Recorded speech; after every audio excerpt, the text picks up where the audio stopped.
Oke, berikutnya untuk pengisian transaksi penjualan.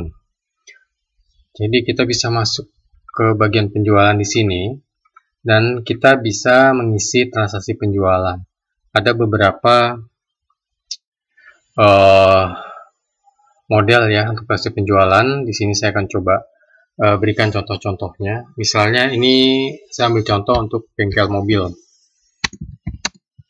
Misal diisikan begini, kemudian yang dijual hanya jasa saja. Ini pertama ya. Nah, jasa servis umum saja. Nama pelanggannya. Nah, di sini kalau ada nama pelanggannya bisa diisi customer. Ataupun bisa diketik langsung kalau memang tidak ada kepentingan untuk melacak piutang. Kalau ada kepentingan untuk melacak piutang, maka dipilih dari daftar yang sudah ada. Kemudian di sini, kalau memang tidak perlu tanda terima, tidak perlu tulis invoice-nya, diisikan saja dan jumlah bisa kosong. Kemudian untuk golongan harga ini bisa dipilih golongan harga 1, 2, atau lain-lain. Karena nanti angkanya akan muncul sendiri. Dan ini kebetulan harganya 50.000 ya. Kemudian diisikan rekeningnya, nomor rekeningnya di sini, dan kategori laba ruginya. Anggap aja ini jasa servis umum.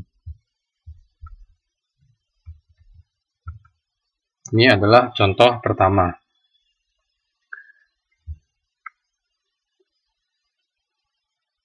Kemudian contoh kedua, kalau misalnya kombinasi, saya tulis 6 Januari 19,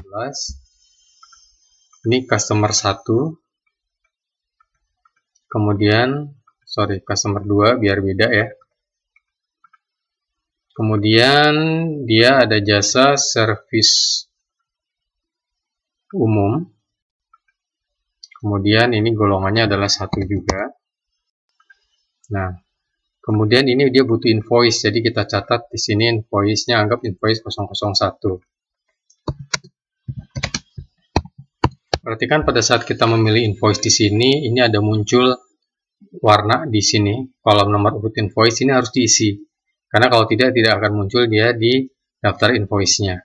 Ya, nomor urut itu di seksi 1. Nomor ini akan sama dengan kalau saya loncat dulu ke bagian invoice. Saya pilih dulu nomor 1. Itu sama dengan nomor urut di sini. Ya. Dan ini bisa diganti. Ada 3 pilihan, ada 2 pilihan, nota atau invoice. Ya. Kalau pembayaran langsung bisa diganti namanya jadi nota saja. Oke, kemudian di sini karena kebetulan ada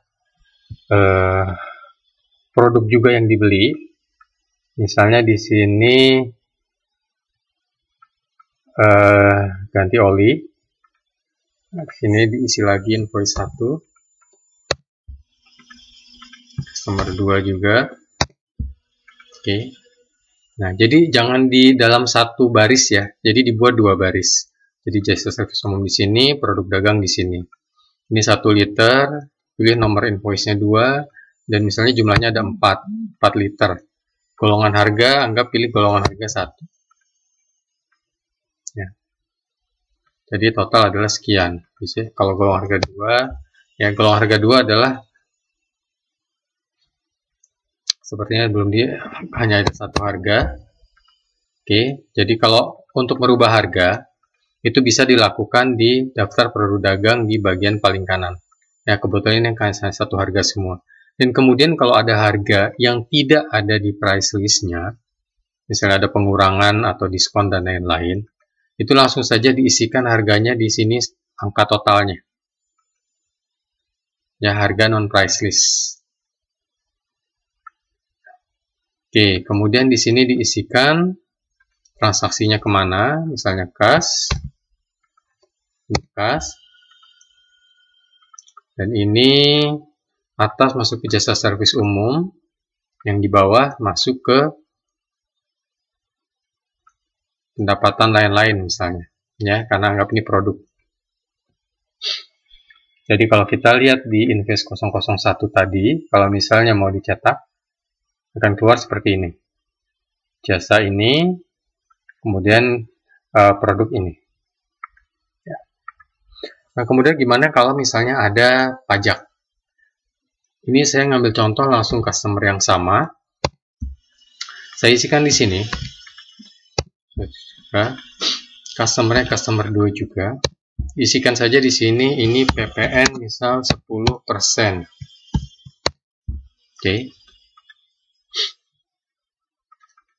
Jadi di sini tidak perlu memilih produk, tapi langsung diketikkan saja. Di sini tidak ada golongan harga, langsung diisi di harga non price list. 10%-nya adalah 50 tambah ini berarti 310.000, 10%-nya 31.000. Transaksinya adalah kas. Nah, di sini kita bisa lihat, di sini yang dipilih adalah utang pajak. Ya, perhatikan. Di sini jangan dipilih lain-lain, tapi dipilihnya utang pajak. Kalau kita lihat lagi ke invoice-nya, nah, ini kenapa kok belum muncul pajaknya? Itu berarti nomor urutnya belum dipilih. Perhatikan, nah di sini nomor urutnya belum dipilih. Jadi pilih saja nomor urut invoice-nya 3. Kita balik lagi ke cetak invoice, nah dia akan muncul. Nah. Dan untuk mencetak ini, kalau misalnya ini dirasa terlalu banyak ya itemnya, ini kan untuk format A4.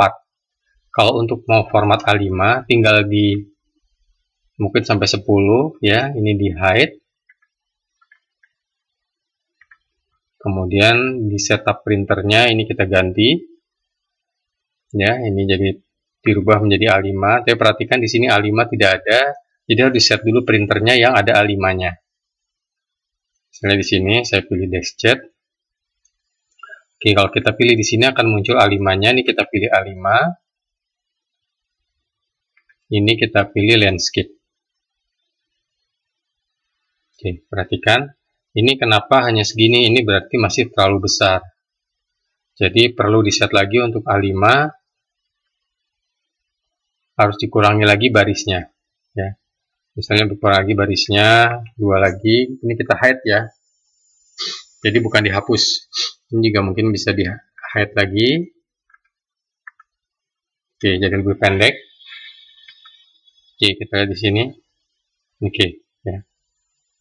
Kalau memang mau ditengahkan, bisa dipilih di page setup ini, margin horizontal.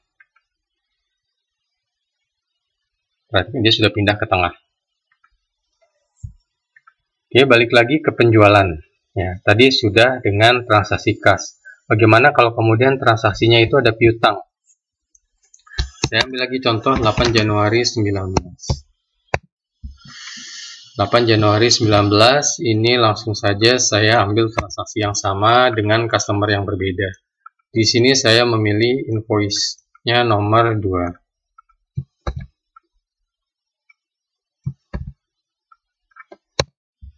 Customer-nya saya isi customer 3 ya. Transaksi yang di atas ini saya copy. Business values. Oke, ini untuk reminder jadi 1, 2, 3. Jumlahnya anggap untuk membedakan 3. Di sini diisi memilih harga ya. Nah, jadi sini terlihat ada PPN jumlahnya 24.500. Oke. Nah, kalau piutang itu di sini dipilihnya adalah piutang usaha. Ya. Piutang usaha dipilih di sini. Nah, di sini ini sama. Ini saya kopikan saja langsung. Jadi terlihat ya. Terlihat bahwa pengisian kategori laba rugi sama, hanya di sini kas menjadi piutang usaha. Kemudian di sini bisa diisikan tanggal jatuh temponya. Perhatikan ada kolomnya berubah warna karena ini harus diisi tanggal jatuh tempo, tapi itu opsional ya. Tapi sebaiknya memang diisi untuk reminder. Kenapa? Karena nanti ada modul yang bisa mengecek tanggal jatuh temponya. Jadi anggap tanggal jatuh temponya adalah 20 Januari 19. Ke bawah. Jadi kalau kita cek di bagian cetak invoice, kita pilih yang kedua. Nah, perhatikan akan muncul tanggal jatuh temponya. Oke, kemudian ini tadi pengisian untuk piutang itu bisa dicek di piutang pelanggan di sini.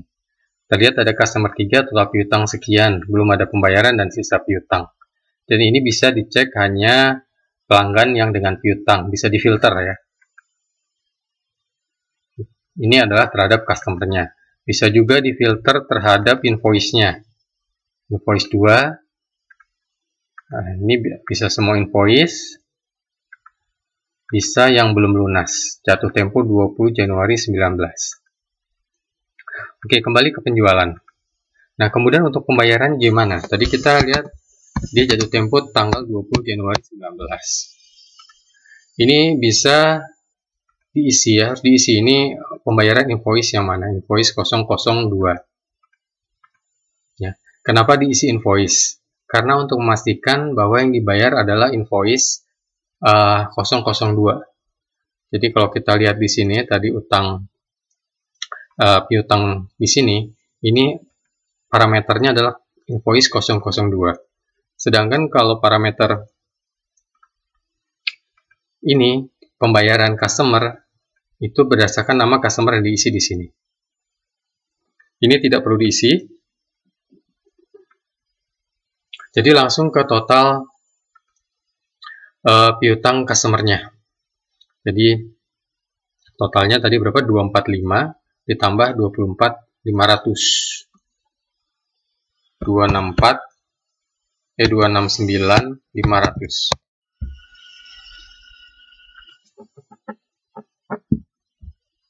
Oke. Nah, yang perlu diperhatikan di sini adalah di sini itu diisinya adalah kas atau banknya. Misalnya transfer ke bank. Nah, kemudian di sini diisi piutang usahanya. Ya, tidak perlu ditulis tiga-tiganya. Cukup satu saja. Jadi memang cukup total piutangnya berapa per satu invoice transaksi. Kalau ada 2 invoice, ya dibuat jadi 2 pembayaran. Ya. Jadi kalau kita lihat ke bagian piutang pelanggan, akan terlihat sudah bayar nih, berdasarkan customer. Kemudian berdasarkan invoice juga, ini kan sudah lunas. Pilih dulu filternya, kalau kita melihat semua invoice, ini sudah dibayar dan sudah tidak ada sisa piutang. Ya, kecuali memang bayarnya sebagian atau lebih, ya mungkin akan berbeda hitungannya. Ya, itu untuk pembayaran piutang. Nah, kemudian bagaimana kalau misalnya ada pembayaran yang penggunaan yang sifatnya paket. Jadi di sini tidak ingin ditampilkan harga produknya. Nah, itu bagaimana? Ini saya ambil contoh lagi, tanggal 24 Januari 19. Sama di sini saya akan simulasikan ya. Di sini invoice-nya 4 ya. 4. Customer-nya saya anggap customer 7. Nah, kemudian di sini produk jasanya. Misalnya ada paket ganti Aki Plus. Ya. Kemudian di sini misalnya akinya sudah termasuk harganya. Dipilih saja akinya di sini.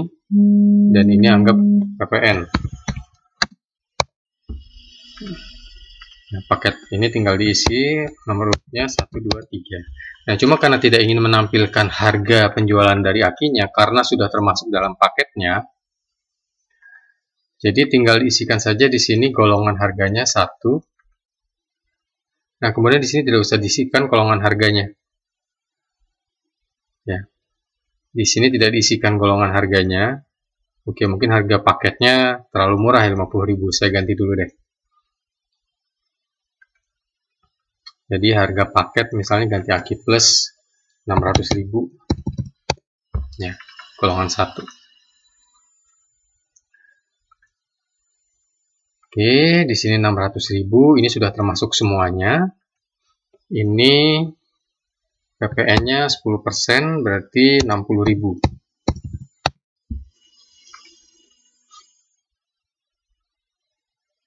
Oke, di sini harus diisikan akinya ada 1 unit. Oke. Karena tujuannya diisi 1 untuk mengurangi jumlah stok. Tapi tidak perlu dicek golongan harga. Nah, kemudian di sini penulisannya bagaimana? Penulisan sama. Kalau misalnya transaksinya kas, kita isikan kas di sini. Nah, hanya di sini pengisiannya adalah langsung di sini paket promosi misalnya. Nah, di sini ini yang dipilih adalah beban penggunaan produk internal. Ya. Nah, ini jadi merah kenapa? Karena harusnya tidak diisi kas. Sebenarnya diisi tidak masalah karena memang tidak ada angkanya. Hanya saja lebih aman kalau ini tidak diisi. Nah, sehingga kalau kita isikan, dan ini adalah tadi PPN, ini kita isi utang pajak. Jadi begini kombinasinya. Ya, kalau memang dalam paket itu ada produk yang diberikan tanpa harganya ingin terlihat. Beda dengan di ini kan harganya terlihat nih. Tanpa harganya ingin terlihat seperti ini. Jadi kita bisa lihat di sini. Kalau di bagian invoice-nya, kita pilih tadi invoice 4. Nah, Akiwasa 1 buah, tapi angkanya tidak muncul. Karena sudah masuk dalam paketnya. Oke. Jadi terlihat di sini. Ya. Oke, mudah-mudahan untuk penjualan cukup jelas ya. Jadi silahkan dicoba-coba juga. Bisa juga dilihat contohnya. Karena di contohnya nanti juga dibuat simulasi yang kurang lebih sama. Ya. Untuk pengisian tidak perlu dipisah seperti ini hanya sebagai contoh. Kemudian juga tidak harus urut ya, karena nanti akan direkap secara otomatis. Kemudian kalau ternyata ada lebih dari 1 cabang, di sini bisa diisikan cabangnya. Karena kalau cabangnya tidak di-set di sini, ini di laporan cabang tidak akan muncul datanya. Jadi di sini kan ada laporan cabang. Laporan cabang harian. Ya. Di sini tidak akan muncul datanya karena tidak di-set. Jadi bisa juga diganti di bagian cabangnya ini. Bengkel 1 misalnya bisa diganti bengkel utama. Ya, karena ini bengkel mobil. Sisanya bengkel 2 dan lain-lain. Dan di sini bisa di-set cabang dan tokonya bengkel utama semua. Di copy aja semuanya kalau tidak ingin repot ya, karena yang dihitung hanya yang transaksi penjualan. Jadi kalau kita lihat ke penjualan harian, ini akan muncul angkanya. Ya.